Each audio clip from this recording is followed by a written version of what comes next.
Hi, all. Hope you're all healthy, and welcome to episode 18 of Slow Blues in E for a chromatic harmonica tuned to the key of C. In this episode, we continue learning about bluesy ways to decorate the tones in each chord. In episode 17, we explored how to embellish the major third of each chord with a blue third just below it. In this episode, we'll explore ways to decorate the perfect fifth of each chord with the blue 5 just below it. And we'll also start incorporating some of the expressive techniques we worked on in the episodes devoted to the E minor pentatonic and E minor blues scales. Specifically, we'll demonstrate how to add a warble when playing over the E7 and A7 chords. Going from the blue 5 to the perfect fifth on the E7, the root chord, and the B7 chord, the 5 chord, are both sweet spots of different kinds. Travel from the blue 5 to the perfect 5 on the A7, the 4 chord, is not a sweet spot at all. That's not necessarily a bad thing, it's just a thing that will influence your approach in regards to phrasing. Let's start with the E7 chord. Here, the blue 5 is 3-hole draw, slide in, also known as B flat. We first used this note as part of the minor blues scale back in episode 13. And the perfect fifth is 4-hole draw, slide out, also known as B natural. The two notes are in the same breath direction, but moving from one to another requires a change of slide direction. With those factors in mind, let's call this a semi-sweet spot because the change of slide position combined with the change of hole position is a small challenge to facility. Not much though. Here's how it sounds with a few variations.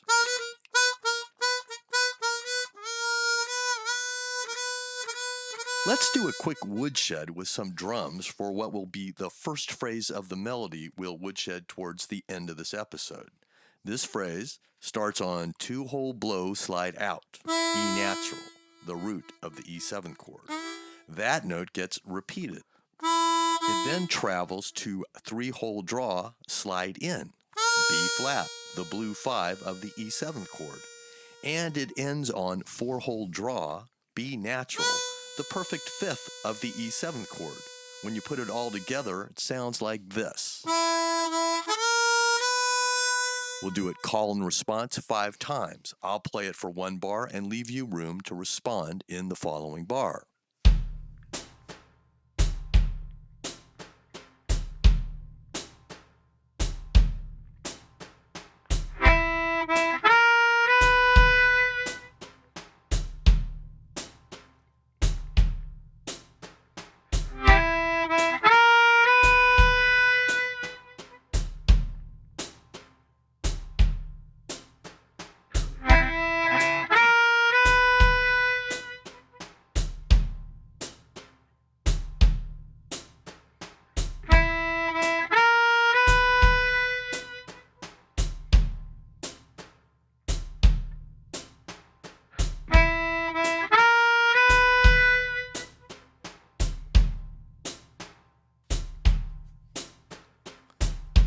The first phrase we'll woodshed on the A7th chord that emphasizes the move from blue 5 to perfect fifth is a direct transposition of the phrase we just learned for the E7th chord. This is the second phrase we'll play in the melody later on. In this case, the root note is 3-hole draw, slide out, A natural. It gets repeated. The blue 5 is 5-hole draw, slide in, E flat. And the perfect fifth is 6-hole blow, slide out, E natural. When we put them all together, it sounds like this. We'll do it call and response 5 times. I'll play it for 1 bar and leave you room to respond in the following bar.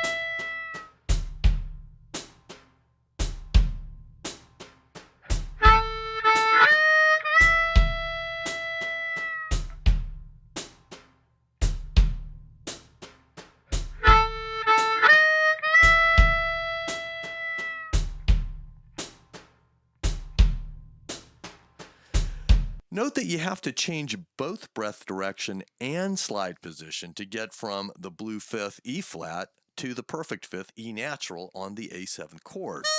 That's two good reasons why it ain't a sweet spot. That doesn't mean it should be avoided, but that physical reality should inform your phrasing options. The third phrase in the melody we'll be learning is a 2-bar phrase over the E7th chord. It goes 2-hole blow, slide out, repeated twice. 3-hole draw, slide in. 4-hole draw, slide out. 5-hole draw, slide out. These last 3 notes are all draw notes and are repeated 3 times. It then moves from 5-hole draw, slide out to 3-hole draw, slide in, and ends with a warble between holes 4 and 5 draw, slide out. Put it all together and it sounds like this. Now that's a lot of notes, but the only tones involved are E natural, the root of E7, B flat, the blue 5 of E7, B natural, the perfect fifth of E7, and D natural, the flat 7th of E7. This is the most elaborate phrase we've woodshed, yet it all lays quite nicely on the harmonica, mostly in one breath direction. Okay, let's do a quick woodshed of this phrase with some drums. We'll do it call and response 5 times. I'll play it for 2 bars and leave you room to respond in the following 2 bars.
The fourth phrase in the melody we'll be learning is over the A7th chord. Like phrase 3, it too contains a warble at the end. Its phrasing accounts for the change in breath direction and slide position between the blue fifth and perfect fifth. We could transpose the phrase we just learned on E7 to A7, but the 3 repeated notes don't sound as smooth due to changes in breath direction. So we give in and put a tiny pause between the blue fifth and the perfect fifth to accommodate the given mechanics. Here's how this phrase lays out. It starts on A, the root of A7, 3-hole draw, slide out, repeated twice. It then moves to 5-hole draw, slide in, E flat, the blue 5 of A7. After a deliberate and very slight pause, it moves to 6-hole blow, slide out, E natural, the perfect fifth of the A7th chord. Next, it goes to 7-hole blow, slide out, G natural, the flatted 7th of the A7th chord. From there, it dips down to 6-hole blow to commence a warble. When you put it all together, it sounds like this.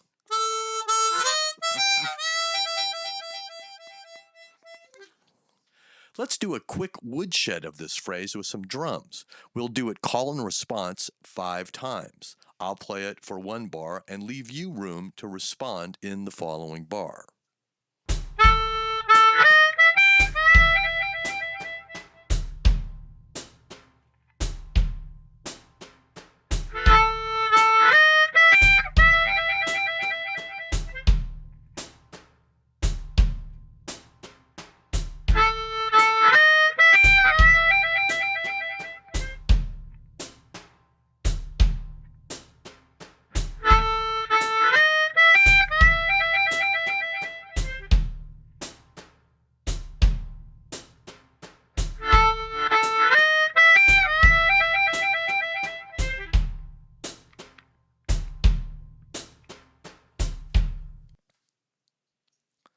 The fifth phrase in the melody we'll be learning is played over the B7th chord.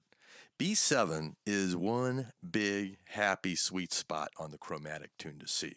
All the chord tones are draw notes, and the blue 3 and blue 5 are just a slide position change away from the natural third and perfect fifth of the chord. Phrase 5 begins on 4-hole draw, slide out, B natural, the root of the B7th chord. It then jumps to the blue 5, 6-hole draw, slide out, F natural.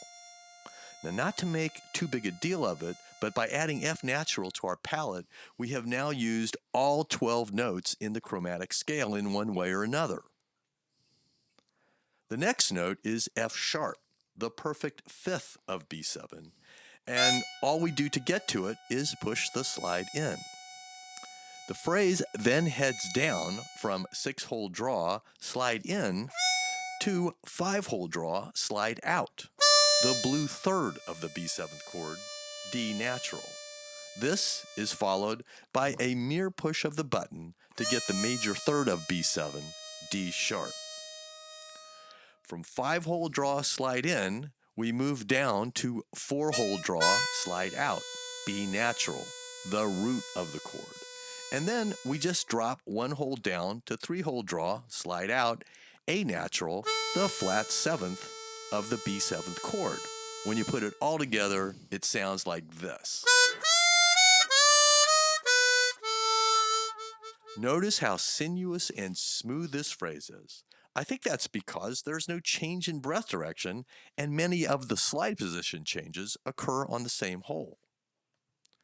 Let's do a quick woodshed of this phrase with some drums. We'll do it call and response 5 times. I'll play it for 1 bar and leave you room to respond in the following bar. Here we go.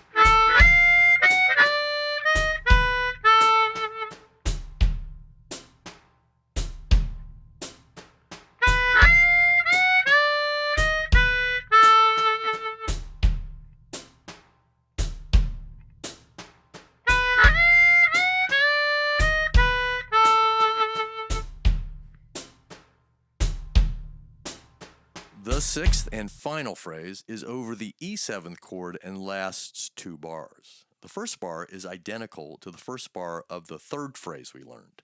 It goes like this.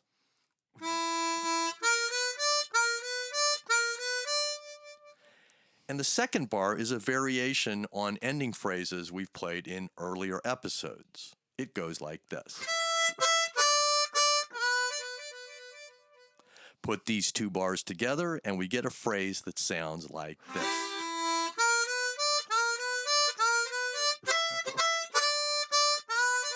Let's do a quick woodshed of this phrase with some drums. We'll do it call and response 5 times. I'll play it for 2 bars and leave you room to respond in the following 2 bars. Here we go.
right. Now we'll put all 6 phrases together in a chorus. Here's the game plan. Play phrase 1 in bar 1. Play phrase 2 in bar 2. Play phrase 3 in bars 3 and 4. Play phrase 4 in bars 5 and 6. Play phrase 3 again over bars 7 and 8. Play phrase 5 in bar 9. Play phrase 4 once again in bar 10. And finally, play phrase 6 over bars 11 and 12 to end things up.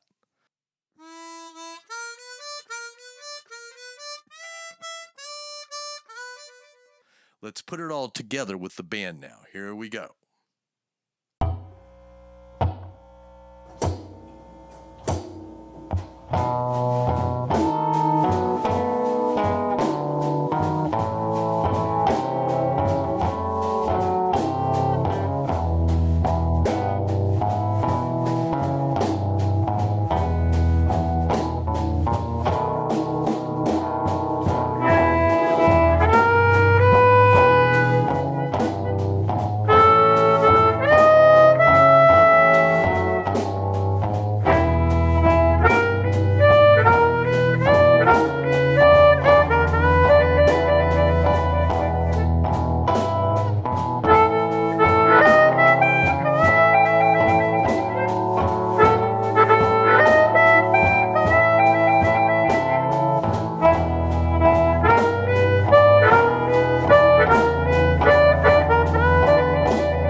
All right. In the next episode, we're going to look at some embellishments to the flatted 7th of each chord. These aren't really blue notes per se, but they are mighty bluesical. So till next time, I hope you all stay healthy and keep harping. So long. Bye.